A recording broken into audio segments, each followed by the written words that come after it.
Carney is an enemy of the United States. It's obvious. I believe the progress that we have made in the partnership sets us up well for the new world order. Hello and welcome. My name is Dik Sharma and welcome to the show. Western media today is publishing that Donald Trump came into power, claiming that he will make America great again. But in reality, he is now making China great instead. Here you can see headlines like, Trump is making China, not America, great again. And this is not just someone's opinion. Global survey shows that many countries around the world now trust China more than USA. I even saw online that several Chinese officials, diplomat and ambassador were mocking the USA in this manner. Here you can see the phrase Gracias MAGA. Gracias means thank you in Spanish. Another headline reads, Trump is making the world fall in love with China. And honestly, this is quite accurate. Donald Trump's strange behavior, saying things like no one can stand against US military, that America will occupy any empty land, and damaging relations with other countries including allies created a global sentiment that perhaps China is now a more stabilizing force in the world. During Donald Trump's entire tenure, his foreign policy has benefited two countries the most, Russia and China. Earlier, world respected USA, or at least accepted its narrative. Now, for example, that Russia invaded Ukraine and the USA was helping Ukraine defend itself.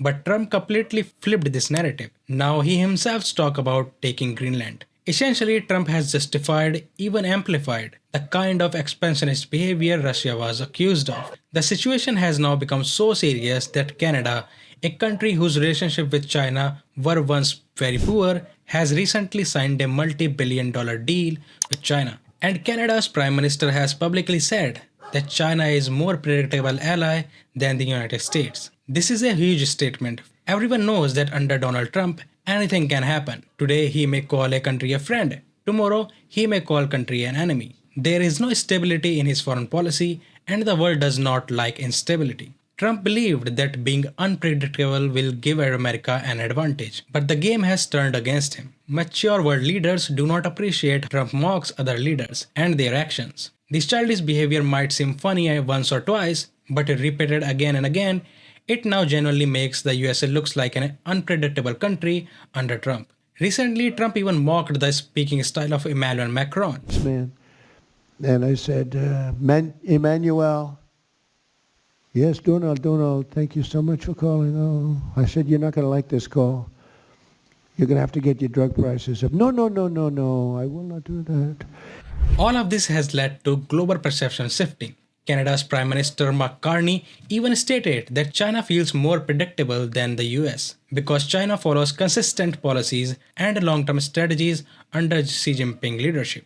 In the US, many Americans are furious about Canada signing a deal with China. For example, Steve Bannon, a close ally of Trump, said, Carney is an enemy of the United States, infiltrated by the Chinese Communist Party. Carney is an enemy of the United States. It's obvious. He's partnered, as they've been infiltrated by the Chinese Communist Party and radical Islam. They love beta males. They feast off beta males like Carney. When Trump was asked about the deal, he dismissed it publicly. But internally, his voter base was angry that Canada is showing some independence instead of surrendering to the US. Mark Carney tweeted, we have secured a new trade deal agreement with China, unlocking more than $1 billion in export for the Canadian workers and businesses. Below that tweet, some Americans even threatened Canada with Monroe Doctrine. So what is this Monroe Doctrine? In 1823, US President James Monroe declared that Western Hemisphere belonged to the United States and any foreign political interference in this region would be not tolerated. This doctrine remains central to American grand strategy even today. On a world map, Western Hemisphere includes North and South America. So according to this doctrine, if any external powers like China increases its influence in Canada, it automatically becomes a threat to United States strategic interests. Ironically, many Chinese commentators now say that the US treats Canada like its 51st state. Trump himself repeatedly said Canada should become 51st US state and called Justin Trudeau, former Prime Minister of Canada, a governor. Why would we pay $200 billion a year in subsidies to Canada when they're not a state? You do that for a state, but you don't do that for somebody else's country. So I think Canada is going to be a very serious contender to be our 51st state. President, going with Canada. There was obviously a delay in implementing those tariffs. I spoke to Governor Trudeau on numerous occasions, and we'll see what happens. But it just sets up so good for them. Even if Canadians didn't react immediately, this statement seriously damaged America's image in Canadian public opinion. And who benefited from this? China. China now presents itself as a treating Canada with respect, win-win cooperation. Chinese officials openly say, "We do not call Canada's Prime Minister a governor, we respect him." And Canada's Prime Minister has said, "Today we can build a new relationship with adapted new global realities, delivering stability, security and prosperity to our people."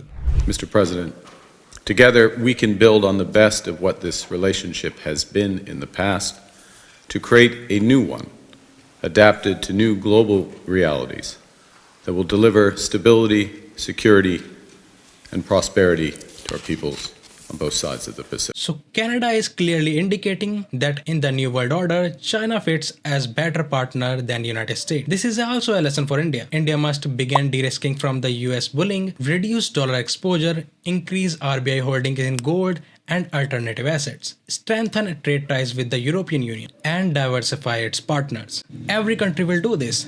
And when Trump's 4-year ends, the USA will have a strong military due to its higher defense spending. But globally, America may stand isolated while China will have built friendly relations even with the countries that once had poor ties with. Now we must watch. Will Trump impose additional tariff on Canada? Will he again threaten Canada with takeover like Greenland? One thing is sure, a lot is about to happen.